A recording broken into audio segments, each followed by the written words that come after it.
안녕하세요. 책 읽어주는 강사 손정입니다. 요즘 최근에 제가 글쓰기 책에 대해서 주로 소개하고 있잖아요. 그 글쓰기 책을 소개하면서 글 잘 쓰는 방법, 또는 일반 직장인이나 평범한 사람들이 자신의 첫 책을 쓰는 방법에 대해서 제가 소개하고 있는데요. 오늘은 강원국의 글쓰기로 한번 해보겠습니다. 이 책 많이 읽으셨을 텐데, 대통령의 글쓰기, 회장님의 글쓰기라는 책으로 이미 많은 책을 파신 분이고, 이제는 이제 그분도 이게 세 번째 책인데, 회장님, 대통령 이런 제목만 붙이는 게 아니라 내 이름으로 된 글쓰기 책을 한번 써보자, 이래서 낸 책이 이거라고 해요. 아주 많이 공들여서 썼다는 걸 느낄 수 있는 그런 좋은 책인데, 이 책을 읽어보면 책을 한 번도 안 써본 사람들이 나도 글이란 걸 한번 써보자 라는 용기를 주기에 딱 좋은 책이에요. 정말 많은 고민을 했다는 생각이 드는데, 제가 이 책을 읽고 이렇게 워드에다가 이 책의 중요 사항을 제가 다 요점 정리를 해놨어요. 그래서 이걸 보고 한번 해보겠습니다. 이걸 다 할 수는 없고, 오늘은 크게 두 가지 주제로 해볼까 합니다. 지난 시간에 제가 요 영상 바로 전 영상에다가는 어떻게 하면 책의 주제를 잡고 주제를 뒷받쳐줄 소재 한 3-40가지를 꺼낸 다음에 그거를 통해서 목차를 어떻게 잡는가, 그거에 대해서 지난 시간에 했잖아요. 그거를 보실 분은 지난번 영상을 보시면 되고, 오늘은 그렇게 한 3-40개의 소주제를 잡고 목차를 잡았으면 제가 하루에 소주제 하나를 워드 2페이지 또는 워드 1페이지로 이틀을 통해서 소주제 하나씩 써내려가라 그랬잖아요. 그래서 초고를 빨리 탈고하는 게 중요하다. 그래서 초고를 탈고해야 그 다음에 퇴고를 하면서 진짜 글쓰기가 시작이 된다고 해요. 좀 꼼꼼한 작가는 초고의 50% 이상이 퇴고를 통해서 날아간다 그래요.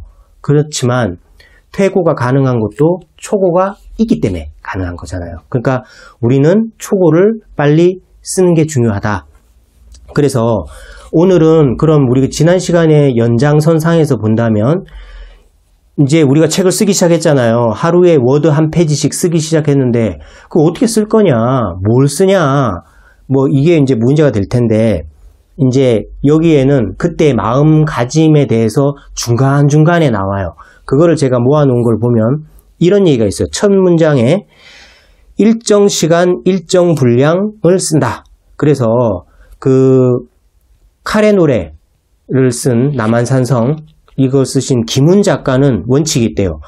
필일오라고. 그러니까 하루에 반드시 원고지 5매를 쓴다는 게 김훈 작가의 자기의 원칙이래요. 그러니까 원고지 5매면 천자잖아요, 천자. 그러니까 작가의 마음가짐이 그렇다는 거예요. 그러니까 필일오. 그러니까 우리도 일정 분량, 일정 시간. 그러니까 가장 좋은 건 우리 거의 직장인이잖아요. 그러니까 매일 아침 5시에 일어나서 원고지 5매.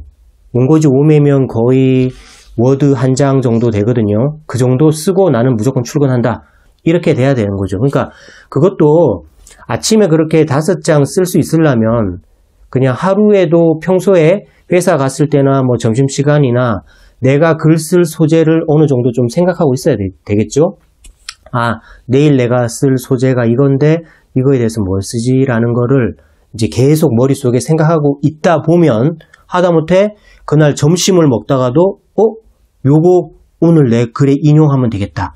이렇게, 아니면 텔레비전 보다가도 누가 어떤 얘기를 하면 저거 오늘 내 글에 쓰면 되겠다. 이게 그러니까 뇌 구조 속에 나의 소재가 이렇게 딱 박혀 있어야 뭘 봐도 그거에 맞게 내 눈에 새롭게 다가온다는 거죠. 그러니까 필일오 하시면은 글쓰기 좋을 것 같아요. 그 다음에 일단 써놓고 고친다 라는 마음가짐이 중요하대요. 그러니까 제가 아까 말씀드렸지만 초고가 있어야 퇴고도 있는 거예요. 그러니까 초고 쓸 때 내가 봐도 이건 정말 못 쓴 글이야, 이거 누가 읽겠지? 당신의 초고는 아무도 안 읽습니다. 당신의 초고는 당신만 읽어요. 그럼 글은 내가 퇴고하고 또 출판사에서 편집하고 한 거, 그거를 읽는 거지, 나의 초고는 나만 읽거든요. 그러니까 초고에 대한 부담을 떨치고 초고는 일단 쭉쭉 써내려가는 게 중요하다. 그런 원칙이 이 책에 나오고 있고요. 그 다음에 글을 쓸 때 마음가짐이 이게 중요해야 돼요. 독자는 저자가 얼마나 똑똑한 사람인지가 궁금하지 않대요.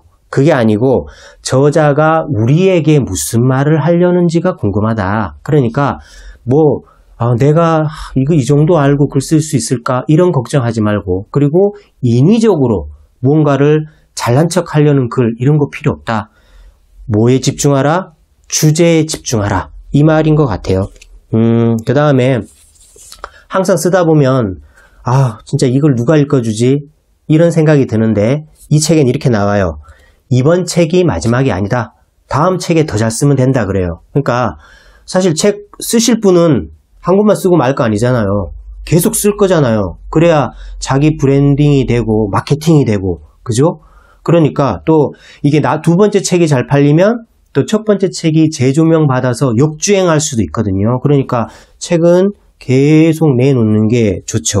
그러니까 이번 책이 마지막이 아니다 라는 마음가짐을 가지래요. 그리고 이 강원국 작가는 이런 마음가짐이 있대요. 자기만의 글 쓸 때 의식이 있대요. 그러니까 왜 야구 선수들 같은 경우에 타석에서 자기만의 이렇게 루틴이 있잖아요. 뭐 장갑을 벗었다 낀다든지. 근데 이 강원국 작가 같은 경우 이렇게 한대요.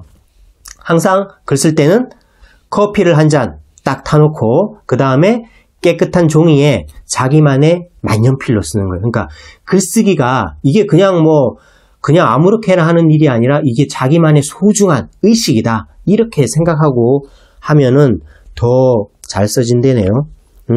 그리고 누구나 어떤 작가든지 쓸 때마다 고비가 오기 때문에 고비가 온다고 당황하지 마라.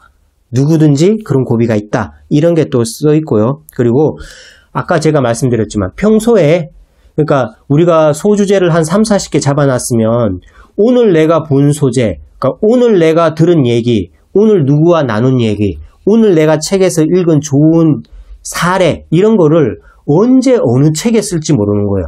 이번 책 5장에서 쓸 수도 있고 다음 책 1장에서 쓸 수도 있는 거예요. 그래서 항상 살면서 좋은 사례가 보이면 메모를 항상 해두는 거예요. 그러면 언제든지 이거는 쓰일 수 있다. 이런 마음가짐을 가지면 좋대요.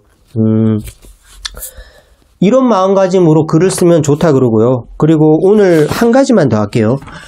이제 이거는 글 쓰는 자세고 이 책에 보면 항상 그러니까 우리가 글이 구조가 있잖아요. 그러니까 사실 플러스 느낌, 주장 플러스 근거, 그리고 장점, 단점 이런 걸로 이번 소주제는 내가 채우겠다라는 마음가짐으로 글을 쓴다고 할지라도 첫 문장을 어떻게 시작할까? 이거는 모든 작가에게 고민일 텐데 또 이 책에 보면 친절하게 첫 문장을 잘 시작하는 방법이 또 나와 있어요.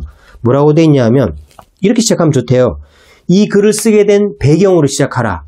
이것도 하나의 방법이고요. 두 번째는 개인적인 경험, 일화를 쓰고 시작하라. 또는 두 번째는 어떤 책을 인용하면서 시작하라. 그리고 네 번째는 역사적인 사건, 최근에 있었던 어떤 신문에 난 사건 이런 걸로 시작을 해도 좋고요. 그 다음에 좀 웃긴 얘기로 시작해도 좋고 풍경을 묘사하면서 시작해도 좋고 그리고 어떤 특정 장소를 설명해도 좋고 그리고 이번 소주제 장에서 쓸 나의 핵심 용어가 있을 거 아니에요. 그 용어를 정의하면서 써도 좋다. 그러니까 처음 시작할 때 이렇게 하면 좋대요. 그래서 오늘은 이 강원국의 글쓰기라는 책을 통해서 책을 쓰는 자세 그리고 첫 문장을 시작하는 방법에 대해서 좀 알아봤습니다. 지난 시간에는 구조 이런 게 했고 다음 시간에는 또 다른 책 쓰기에서 퇴고는 어떻게 하는지 이런 거에 대해서 글쓰기에 대해서 나중에는 또 출판사의 투고는 어떻게 하는지 이것까지도 이 책 말고 또 다른 책을 통해서 계속 소개해 나가겠습니다. 구독하시고 좋은 소식 꼭 받아보세요. 책 읽어주는 강사 손정이었습니다. 고맙습니다.